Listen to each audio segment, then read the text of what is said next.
안녕하세요. 김유갑의 경제부동산입니다. 구독과 좋아요 부탁드립니다. 2019년 11월 4일 월요일 코스피 지수는 2100을 뛰어넘었고 글로벌 증시도 상승세입니다. 미국 고용지표 효과와 미중 무역협정의 기대감이 상승을 이쪽으로 끌어올리고 있습니다. 달러는 크게 빠져 1500선이며 금과 은은 보합권에서 맴돌고 있습니다. 집값은 호가 중심으로 상승세가 이어지고 있어서 8일 정부 정책이 1차 변수가 될 것으로 보입니다. 자, 중국 메가톤급 경기 위기가 먼저 폭발한다. 살아남기 위한 방법은 아무래도 우리나라보다 가장 위험한 나라가 중국입니다. 중국 지금 여기 보시면 급강하고 있죠. 특히 홍콩 문제, 이 중국 문제 같이 겸하면서 문제가 되고 있습니다. 자, 중국 경기에 터지면 글로벌 경기에 동시에 터집니다. 사실 이 중국이 지금 미국 다음으로 세계 2위의 지금 막강한 경제 강국이에요.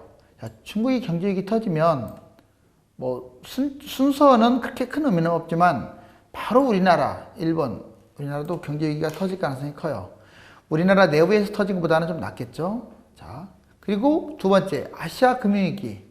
물론 중국과 인접한 동남아시아가 먼저 터질 수도 있습니다. 자, 그리고 3번, 일본도 마찬가지예요. 예전처럼 자유롭지를 않을 거예요, 일본도. 자, 니케이 지수 급락하면서 같이 연동할 거고요. 끝으로 이제 유럽, 미국에까지 영향을 줘서 글로벌 증시, 예전에 미국이 문제가 생겼을 때 모든 증시가 반토막 났잖아요. 글로벌 증시. 자, 지금 마찬가지로 중국이 터져도 반토막 날 가능성이 커요. 모든 나라가. 다만 속도의 차이가 있겠죠. 그런데 우리나라가 조금 더 심각한 것은 수출의 비중이 워낙 압도적으로 높아요. 다른 나라보다 두세 배 높은 68%나 해당되기 때문에 더 신경을 써야 합니다. 중국 경제위기 8개 폭탄. 지난번도 얘기했지만 조금 첨가했어요. 자, 미중 무역전쟁, 미중 패권전쟁. 이게 단기적으로는 지금 합의한 것으로 보일지 몰라도 지금 현재 트럼프가 탄핵되면서 쥐구멍에 몰렸잖아요. 그래서 아주 강하게 나가기는 어려울 거예요. 당분간 어떤 소강 상태가 있을지 모르지만 결국 이게 화근이 될 겁니다. 과도한 부채. 정말 중국 여러분들 GDP의 300% 어마어마하죠. 자, 그 다음에 기업 부실 증폭. 중국은 망한 다음에 기업 때문에 망할 거예요. 홍콩 민주화운동, 홍콩발 금융 대란. 자, 이 부분도 간과할 수가 없습니다. 홍콩이 불쏘시개가 된다고 했잖아요. 또 장기화되고 있어요. 오늘 보니까 점점 더 격화되고 시위는 그걸 진압하는 과정도 격화되고 있습니다. 옛날에 천안문으로 착각하고 있는 것 같아요, 중국이. 자, 네 번째, 각종 규제, 자국 기업 보호. 그러니 어느 나라가 투자를 하겠습니까? 썰물처럼 지금 빠져나가고 있어요. 더군다나 그림자 금융이요. 여러분들 놀라지 마세요. 무려 중국 금융의 약 40% 이상을 차지한답니다. 지금 얼마인지 환산조차도 안 돼요. 중국은 수치 조작을 하는 나라로 유명하거든요. 부동산 버블 악화. 부동산마저도 버블이라서 최악이에요. 경제지표, 모든 지표가 우리나라하고 쌍둥이처럼 악화되고 있습니다. 1대1로도 지금 문제가 돼요. 거기에 빚이 지금 산더미 같습니다.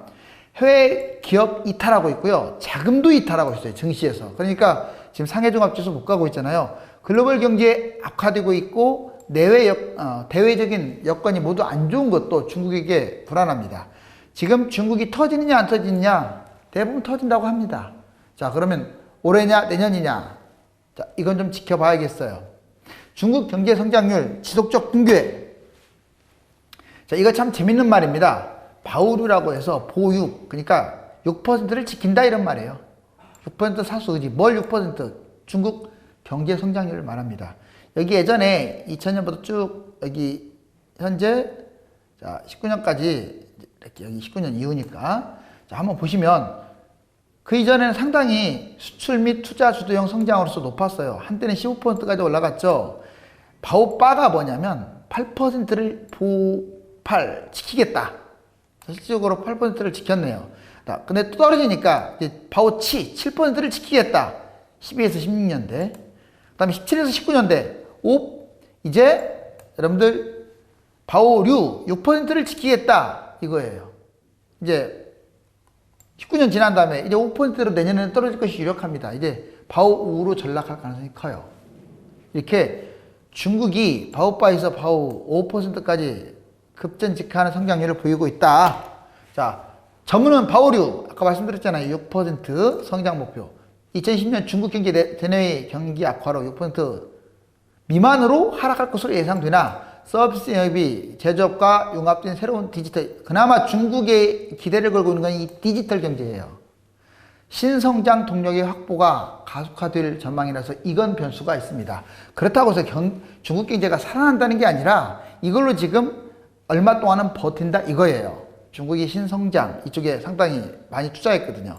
부동산 시장은 안전하냐? 2020년 완화된 통화정책 기조를 유지할 경우 부채 확대, 즉 가계부채발 버블이 폭발할 수도 있다 이거예요. 자, 우리나라하고 비슷한 여건이죠. 흔들리는 수출 동력. 자, 미중 통상 분쟁 여파로 글로벌 서플라이 체인에서 약화되는 등 아무튼 수출 강국으로서 입지가 점점 낮아지고 있어요. 기업 부채, 금융 부실의 도화선이 되고 있고 유한화 환율 포바 현상이 올 수도 있고 개방화를 두고 미국과의 막판 힘겨루기 최근에 다시 일시적인 봉합은 했지만 언제 바뀔지 모른다. 중국 부채 비율이 무려 300% 이거 하나만으로도요 지금 경악을 하고 있습니다. 자, 상해종합지수 다른 때 같았으면 아마 많이 갔을 거예요. 근데 지금 가지를 못하잖아요. 중국 부채 비율 GDP 대비 303.36% 이건 정말 심각한 거예요. 일본의 GDP하고는 또 다릅니다. 가계, 기업, 정부, 금융인데 주로 기업 부채가 많죠. 다른 나라하고 비교했을 때 압도적 1위 기업 부채가. 우리나라 돈으로 중국 기업 부채 1경 9,300조 원. 중국 부동산 개발 투자액이 10조 위안 돌파. 중국 그림자 금융. 자, GDP 대비 지금 일각에서는 최소 62%, 50% 넘었다고 제가 아까 안전적으로 30%를 얘기했잖아요. 자, 이렇게 그림자 금융, 이거 겉으로 드러나지도 않는 그런 것들 아닙니까? 62% 상당히 위험합니다.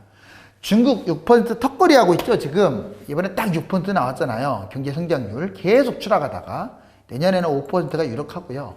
주요 경제지표 추이도 지금 계속 곤두박질을 하고 있습니다. 이건 중국 통계국가에서 공식으로 나온 거잖아요. 자, 중국 경제 성장률 전망 내년 자 19년, 20년 같이 보여지고 있는데 그나마 19년은 6.1, 6.1, 6.2 다 어떻습니까? 지금 이제 올해 전체 통계적으로 이 정도밖에 안 나올 것 같아요. IMF, OECD 다 마찬가지입니다. 그런데 내년에는 5.8, 5.7처럼 5%가 거의 이렇게 보이고요. 지금 5%가 문제가 아닙니다. 갑자기 추락할 수 있어요. 자, 그다음에 디플레이션 지금 중국 역시 이게 지금 0인데 이게 지금 중국도 사상 초유의기를 걷고 있어요. 중국이 디플레이션이나 말이 됩니까? 자, 6% 성장 국가가 디플레이션이다. 그리고 뒤로 갈수록 심각해지고 있죠. 우리나라하고 지금 닮아가고 있어요. 쌍둥이입니다. 미국의 중국 수입 감소, 위안화 가치 하락. 이거 자, 미국이 중국 수입 감소도 문제가 되는 거예요. 이거 지금 오른쪽이 2018년이고 이 세로가 2019년인데 중국 어떻습니까? 2018년만 해도 10% 가까이 이렇게 됐네요. 근데 이제 세로가 2019년인데 19년으로 봤을 때는 지금 마이너스 어떻습니까? 자, 대미국 수출이 마이너스 거의 10% 미만으로 지금 추락하고 있어요. 우리나라는 그나마 이쪽에서는 괜찮은데 18년보다 19년이 지금 훨씬 미중 무역 전쟁으로 감소됐다 수입이. 그 다음에 위안화 가치 지금 7.1입니다. 얼마 전에 7%가 갈까 말까 걱정했잖아요. 환율 조작국으로 변신하면서 이렇게 지금 블룸버그 통신에서 제시하고 있는 거죠. 자, 주요 국가 중국의 비금융권 기업 부채도 한번 볼까요? 아까 제가 여러 번 얘기했지만 이제 정부 가계 비금융권 이게 지금 파란색이 지금 비금융기업. 자, 이 기업들 부채가 압도적으로 많다 이거죠. 그리고 지금 다른 나라하고 비교하자고 선진국은 오히려 2009년 지금 2018년 2019년 1분기 이 세 개로 구분했어요. 자, 2018년과 2019년으로 비교하자고요. 지금 갈수록 감소하고 있잖아요. 그렇죠? 자, 그리고 신흥국은 중국을 닮아서 증가하고 있습니다. 근데 중국은 더 폭발적으로 자, 증가하고 있습니다. 2018년과 19년 아주 문제죠. 중국 생산, 소비, 투자, 수출 지금 여기에 아주 중요한 게 다 모여 있습니다. 이것은 이제 중국이 지금 아주 안 좋다는 것은 이거 보면 알아요. 자, 3대 요소가 뭡니까? 생산, 판매, 투자 아니에요? 그죠? 자, 여기 보시면, 자, 먼저 생산. 상당히 안 좋네요. 지금 계속 밑으로 빠지고 있고. 자, 투자도 계속 내려가고 있고. 소비, 좀 오른 듯 하다가 역시 추락하고 있고. 지금 여기 중국 입장에서는 이 4포인트, 5포인트가 상당히 위험한 거예요. 우리나라에 사실상 그 0, 1, 마이너스 이 정도하고 큰 차이가 안 나요. 중국 주요 지표, 여기 안 나와 있는 거, 이제 GDP 성장률. 보세요. 연한 색. 이번에 6.0까지 떨어졌다고 했잖아요. 실업률 보세요. 진한 거. 지금 5.2. 갈수록 지금 내려가고 있죠. 실업률도. 자, 수출 보세요. 수출 주황색 추락하고 있죠. 수입 보세요. 추락하고 있죠. 자, 무역수지. 자, 아주 어마어마하게 노란색 추락하고 있죠. 지금 여기에 그러니까 중국의 모든 것들이 다 나와 있는 거예요. 좋은 게 하나도 없잖아요. 사실상 지금 GDP가요. 옛날에 1997년 아시아 금융위기, 그 다음에 미국발 금융위기 때하고 같아요. 지금 연장선 똑같네요. 지금 계속 추락하고 있고. 이건 지금 홍콩 사태입니다. 지금 전면 격화되고 있죠. 최루탄 쏘고 지금 잡아가고 곤봉으로 패고 고문하고. 지금 중국이 골병든 데는 이 실크로드, 육상, 해상, 신실크로드 이것 때문에도 그래요. 중국몽이라고 하죠. 신실크로드 꿈. 보시면 해상 보세요. 뭐 상하이, 캄보디아, 스리랑카, 예멘 이쪽에 소말리아 쪽도 있고 자, 이렇게 해서 그리스까지 연결되는 그리고 육상은 두 군데가 있습니다. 먼저 우르무치, 키르기즈스탄, 우즈베키스탄, 이란, 터키, 우크라이나를 거치는 곳과 그 다음에 러시아 쪽으로 해서 카자흐스탄, 러시아, 모스크바, 폴란드, 바르샤바, 독일, 베를린, 영국, 런던, 프랑스, 파리까지 이 선을 잇는 이 두 가지가 있는데 자, 여기서 중요한 것은 지금 오른쪽 한번 보실래요? 몽골이네, 타지키스탄이네, 파키스탄이네, 지부티네, 기타 이것만이 아니라 이 노란색을 칠한 여러 나라들 그리고 이런 나라들에서 지금 돈을 못 갖고 있어요. 돈을 여기다 어마어마하게 쏟아부었잖아요. 자, 중국이란 나라는요, 엉뚱하게 돈을 많이 썼어요. 자, 그래서 지금 유령 도시, 신도시도 많고 이게 국제적으로도 별로 도움이 되지 않는 실크로드. 물론 장기적으로는 외국 나라를 포섭해서 사실상 준식민지화 하겠다는 뜻이거든요. 근데 아주 동기가 아주 나빠요. 그렇지만 뭐 그걸 떠나서 이게 부메랑으로 지금 돌아오고 있는 거예요. 빚을 못 갚다 보니까. 자, 우리나라로 이제 넘어가 볼까요?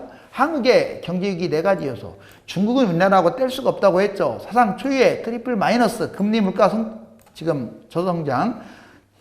1997년, 2008년은 세계 경제 호황으로 V자 성장. 바로 떨어지면 바로 회복했잖아요. 하지만 지금은 글로벌 경제가 워낙 좋지 않고 전 세계 2위 국면이라 회복이 부담돼요. 특히 중국이 문제가 되기 때문에 지금 우리나라가 인도 쪽, 동남아시아 쪽으로 좀 돌파구를 빨리 찾아야 합니다. 이건 금융위기 터진 다음에도 회복하기 위해서는 어쩔 수 없는 거예요. 자, 한국 자본시장 자유화 결과 동아시아 현금 인출기 소리를 들었어요. 세상에. 동아시아 현금 인출기. 왜? 돈 그냥 거기다 막 잠시 맡겨놨다가 빼가는. 자, 미일 관계도 악화됐고 통화스와프, 화해 국면. 자, 화해를 하면 좋겠지만 와해 국면입니다. 유사시에 우군이 지금 없다 이거예요. 통화스와프가 지금 종이 조각이 된 거예요. 반기업 노조정책으로 경제 펀더멘탈이 지금 악화되고 있습니다. 재정적자 금융 아직 급증하고 있고요. 노령화, 수출 비중이 높은 나라에서 수출이 급감하고 있고 중국의 위기 등이 있고 지금 여기에는 안 나와 있지만 아까 중국의 문제점은 우리나라가 고스란히 떠안고 있다. 자, 이건 뭐 어떤 자료냐면요. 지금 여기 사우스코리아 원이라고 나와 있죠. 우리나라 돈이 지금 세계적 원화가치 세계 최고 수준으로 지금 하락했다는 거예요. 다행히 지금 최근 오늘도 보니까 지금 원화가치가 이제 급상승하고 있어요. 자, 예전보다는 아직 한참 멀었지만 그래도 지금 여기 이름도 정말 들어보지도 않는 여기 보세요. 자, 파키스탄 이 나라 다음은 우리나라예요. 나머지는 그렇게 크지도 않잖아요. 이렇게 오히려 플러스가 된 나라도 있고 우리나라가 수출 문제도 있지만 수출만이 아닙니다. 경제 여건이 안 좋다는 반증이에요. 그러니까 외국 돈들이 지금 빠져나가고 있는 거예요. 그런데 중국은요 거꾸로 이제 다른 나라들이 빠져나가지고 우리나라를 지금 꼬시고 있어요. 한국 기업 최근 5년간 대중국 투자 규모 추이 지금 전반적으로 경기는 안 좋은데 중국의 투자는 아주 늘어나고 있죠. 이제 정신 차리고 인도나 동남아시아에 지금 가고 있는데 조금 한 발 늦은 것 같아요. 너무 친중 정책을 쓰지 않나 이것도 조금 문제가 됩니다. 자, 이제 중국은 끝났어요. 어느 정도 다른 나라를 내팽개치듯이 하고 또 인건비도 높고 그래서 중국은 또 이미 국민소득이 도시 중심으로 10,000달러까지 육박했기 때문에 사실 우리가 먹을 게 별로 없고 그 다음에 손바닥 뒤집듯이 신용이 없는 나라를 어떻게 우리가 믿고 자, 그리고 여기 보시면 향후 경기 저점 이후에 경기 추세 지금 우리나라가 추락하고 있다는데 현재 20점입니다. 아직 바닥도 오지 않았어요. 전문가들 예상으로. 정상적으로 이것도 경기 회복을 하느냐 아니면 WTB라고 있죠. W자 올라가는 듯 하다가 떨어지는 거 아니면 L자 형태로 곤두박질을 치느냐 이 L자 형태가 대표적인 게 지금 일본입니다.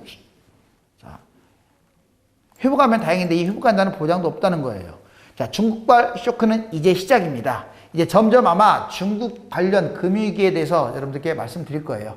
중국의 경제 환경이 생각보다 아주 심각한 상황이라서 중국발 경제위기에 대한 만반의 준비가 필요합니다. 지금 일시적으로 증시가 반등하였다고 하지만은 근본 환경이 바뀌지 않은 상황이라 박수권 장세의 고점 정도로 인식하는 것이 맞습니다. 김종갑 경제TV는요, 금융위기뿐만 아니라 그거에 대한 대안, 그리고 여러분들이 금융위기에 살아남고 돈을 벌 수 있는 방법을 구체적으로 알려드리는 곳이니까 자주자주 시청해 주시기 바랍니다. 감사합니다.